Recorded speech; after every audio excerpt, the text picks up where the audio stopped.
All right, everybody, we're watching this MotoStars video. There's gonna be a lot of crashes and close calls. The goal is to figure out how it happened, what happened, utilizing the plan method, and we're gonna be talking a little bit more about that. But before we jump into that, make sure you guys check out the store. We do have the brand new, let's go ahead and make myself a little bit bigger, the brand new Smart Rider Games. It is a digital format. You just click one of the QR codes, and it'll take you to the actual video demonstration of what it is that we're doing here. Also, the physical version of it is coming out, so a little bit better view. So that's how you set it up. These are some of the drills. Lots of fun. It's going to help you out when it comes to getting bonded with your bike, tight turns, figure eights. So you're actually prepped and ready for the MSF. Or if you just want to skip the MSF and go straight and get your endorsement, this will help you out. Links in description. Check it out. We're going to jump right into this video. Hello everyone, in today's video. Okay, so once again, we're going to utilize the plan method. Had to handle. Speed was often the main cause. So locating hazardous situations, we have a sharp left turn coming up. It says recommended 25 miles per hour. We should probably get closer to that 25 miles per hour. It looks like we're going about 60. To learn than from the See if we can pause it. But there's another sign indicating, hey, hazardous situation coming up. All the chevrons right there. There's a reason why there's a lot of signage. Let's see what happens here. Looks like we're going about 60. Felt my front tire slipping. Probably bad tread on the tire. Maybe slammed the front brake a little bit hard because we're panicking a little bit. Thankfully, nothing bad happened, though. But the goal here is to do slow look, press, and roll. You guys know how it goes. Slow down before the turn. Slow down before the turn, look through the turn, press initiate counter steering, and roll the throttle when on your way out. So find out those hazard situations. Don't make yourself the problem. 103, I'm assuming kilometers per hour. Let's see. Nighttime hazards. We have issues with visibility. Like right here, maybe a left turner. We have side of the vehicle right there. Somebody's peeking out, and then we crash and T-bone that person. So when it comes to intersections, that's what I'm talking about when it comes to plan. We have to locate hazard situations. If nighttime is going to be the hazardous area, you have to start looking out for patterns. So we're coming up to here, and this is a good indicator right here in the road that there's an intersection coming up. There's an opportunity for a right turn for us, meaning that there's going to be at least a T intersection or a cross intersection. So we have to be aware that there could be somebody else in that area. We also see the side of the vehicle right here. I mean, you can see the intersection up there, but the side of the vehicle, you have a headlight right here and you have tail light right here. And so when we see that kind of stuff in daytime, we start covering the brakes. We go into orange stage, a little bit prepped and ready, understanding there could be something here. They could be pulling out. Remember, if the visibility is bad for us, it's bad for them. They're not going to see us and not be able to judge well. So kind of creep up to it a little bit slower. So if it's a 35-mile-an-hour road, maybe creep up to it at 30. But what you're doing is engine braking, applying some progressive braking, so you're already prepped and ready for an emergency stop or an emergency swerve. So just be kind of cautious. Kind of have this gut feeling of, I don't know, this isn't good. Because right here, once you see them poking out, you're already slowing down. You're already applying engine braking and progressive braking so that you have weight on that front tire. You're able to slow down enough to hopefully let them go through, and then you can make a swerve. Or if you're going to hit them, instead of hitting them at 35, you might hit them at 15. A little bit better. Still not good, but as smart riders, this is why we acquire and use personal protective equipment. We can't solve every problem. We can hopefully mitigate some of these injuries. Don't anticipate that they're going to do the right thing. You can't do that. It doesn't work. My luck has been off the charts. Okay. I don't know what that was all about. Oh, geez.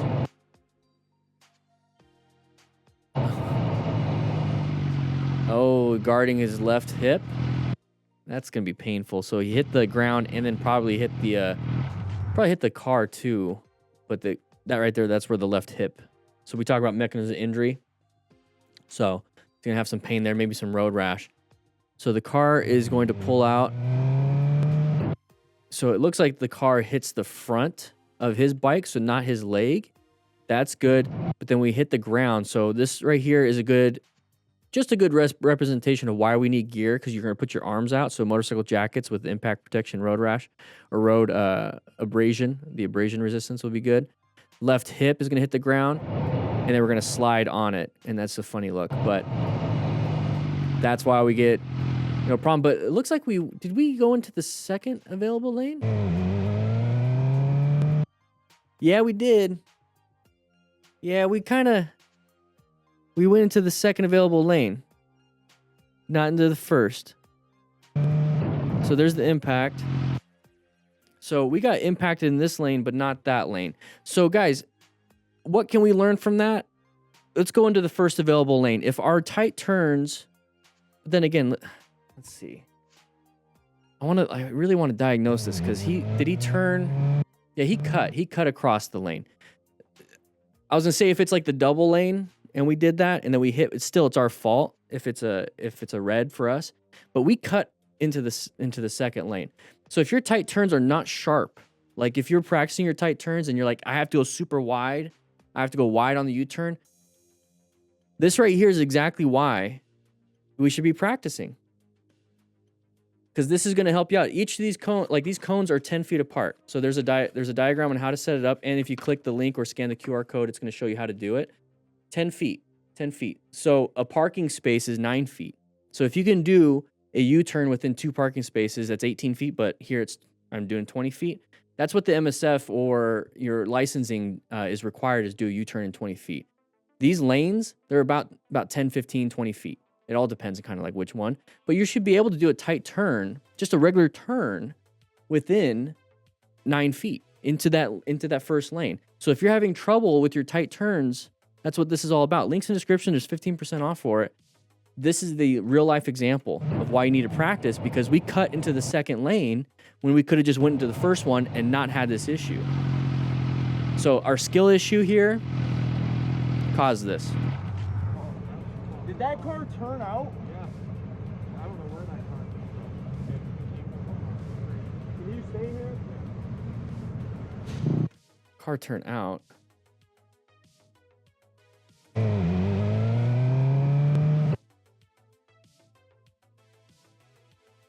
So my assumption is that this car was making a left-handed turn at the light, and we were making a right-handed turn, but they went into the first available lane and we didn't.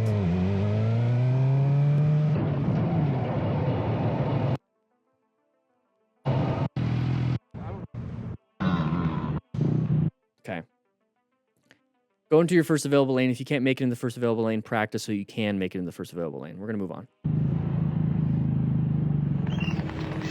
A little fast. This is a perfect example of what happens when you Let's go back just a little bit.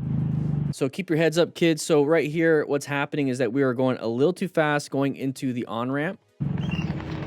Panicked a little bit, probably applied a little bit too much rear brake, started sliding instead of going through the corner. And then high-sided up and over. So this part right here, very sharp. Very sharp. So he probably got some lacerations. That's not good. See you later, legend. There we go. Going through here. Perfect example of what happens when you get too confident while speeding.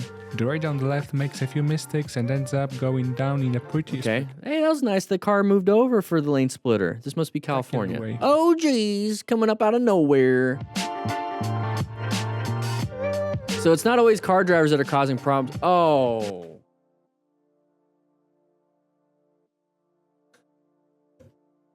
This guy is just...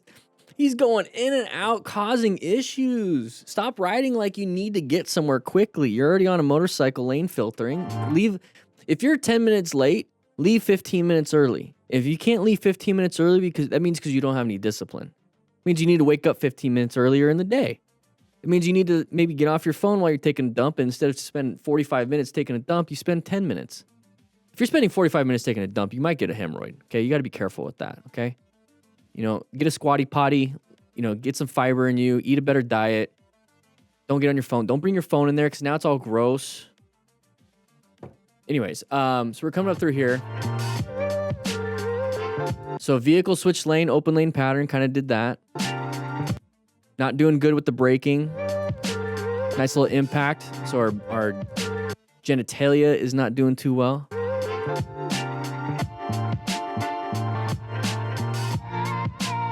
Open book fracture type of stuff. A little soft tissue injury on the balls. Okay, here we go. Crashing my MT-07. Oh, geez. That's not fun. But we're doing it in a somewhat decent area. I mean, there's possible cross traffic. Oh no, looped it. So hopefully we have some gear. This looks like Sarita. Yeah, it looks like southern Arizona there. So hopefully you have some gear to mitigate some of those injuries. Here we go. Random wet spot on the highway. I swear we've seen this one. No, I saw it on Instagram. I've been seeing some of these on Instagram. All right, let's go back to this. 130. So random wet spot. Why is it a wet spot? Right there. Okay, so typically on interstates, when they have these big walls, there's usually like a door, and it's like a metal door. It looks kind of weird. It's like, what's that doing there? Inside of that is a hydrant connection. And so if there is a car fire along the shoulders, the fire truck can just pull up somewhere. Let's say they pull up here because the car fire is like right here. They get the hose and they attach it to that because there's no access to hydrants, and they only have about 250 to 500 gallons of water, and sometimes you might need more depending. So whenever you see like a door, especially on the highways that have these big walls, you'll see like a door, like a small door, and that there's usually the FDC, the fire department connection. So this one's probably leaking right there, and that's why it's kind of gone right there. It's probably leaking. Maybe they used it or something, or they did a hydrant test. The water hasn't evaporated. But I think one of the big problems here is that we do have 130 miles per hour kind of going through here. It might have saved him, though. When I saw this on Instagram, I kind of thought to myself, it might have saved him going that fast. It caused the problem and saved him at the same time. Because we're going through here, lose traction, okay, 130 miles per hour. But we get out of the situation where it gets to be dry a lot quicker before we can drop the bike. And it's going to grab traction at this point. So it's going to stabilize. So if we're going maybe the speed limit, we might have crashed. Or at the same time, if we're going the speed limit, our tires would have been handling the wet road a lot easier. So we wouldn't be slipping. So there's just a lot of awkwardness happening here. Just don't go 130 miles per hour. That's pretty much that. Here we are just cruising. Just cruising. Just cruising. Remember, folks, drive fast. Oh, got a little road surface hazard. That's what the leg is for. So you don't have to do the whole leg thing. Oh, he's spraying some stuff. Hopefully that rear tire stays. That is oil building up the lens. Yeah, so he punctured the oil. So you can just tell people, hey, we're gonna, there's road surface. Watch out, watch out, watch out. Move out of the way. Get out of the left lane. All that kind of stuff. You don't have to do that part and start like hand signals, leg signals. Check it out. Links in the description for 10% off. Link in the description for 15% off. Guys, let's start practicing, start communicating with each other a little bit better. In this case, speed was the main reason this rider got into trouble. I'm having a seizure. All right, here we go. So speed was the main problem here, right? Okay, so 100 miles an hour going into a corner, going a little bit wide here, applying too much brakes. ABS is kicking on. You see that orange light, and we're dumping and going way too much, and there's the crash. Okay, so speed is definitely a main factor here. The speed is definitely a main factor here, going 122 miles per hour. Let's slow it down. It's probably at most a 50 mile an hour per road, maybe 60 mile an hour per road, per hour road. So we're getting shot out a little bit too hard. So roll off the throttle and start applying some progressive braking. You can do this. This is trail braking basically, and try to save yourself. It looks like he's trying to do that. It's where the ABS light is kicking on. So even, hey, I'm going to start trail braking. I'm an advanced rider. I'm going to start trail braking. I can go as fast as I want and trail brake on any corner I want because I know how to trail brake. Guys, he's braking right now. Probably not doing a lot, maybe doing rear brake, but still he's applying some type of trail braking in his mind. 122 miles per hour, not good. Because he's also probably not getting good body angle. He's probably not looking through the turn. He's probably looking straight. So he's just kind of braking and going straight, hoping to slow down versus I'm trail braking to make the turn. So there's a lot more skills involved. A lot more than just, I'm going to trail brake. Yeah, so crashing, not good. Probably painful, not full gear. Trail braking is just one skill. You need a bunch of different skills if you're going to be doing something like that. So highly recommend like a champ school. So you're going to learn all the other stuff instead of just, I'm going to learn how to trail brake. Trail braking would be good in this situation if he was going the speed limit. Maybe a little bit over, but not probably double. So hopefully these guys are doing good. Let's go ahead and get the sound back on because the seizure music is off now. Jesus Christ. Yeah, now you gotta watch out for barbed wire. Don't touch the rotor. Don't touch the rotor. It's not good, and they blew up right now. Okay. That's an interesting way to kind of hang out. I mean, I get it if the light's not changing, you're just getting relaxed. A little bit of road rush maybe coming up. Oh, geez. What?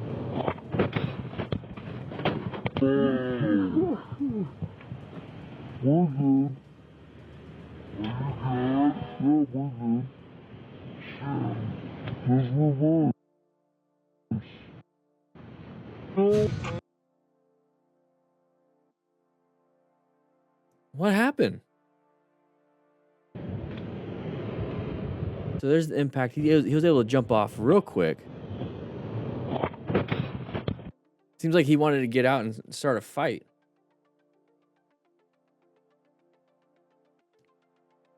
I don't know. Interesting. We're moving on.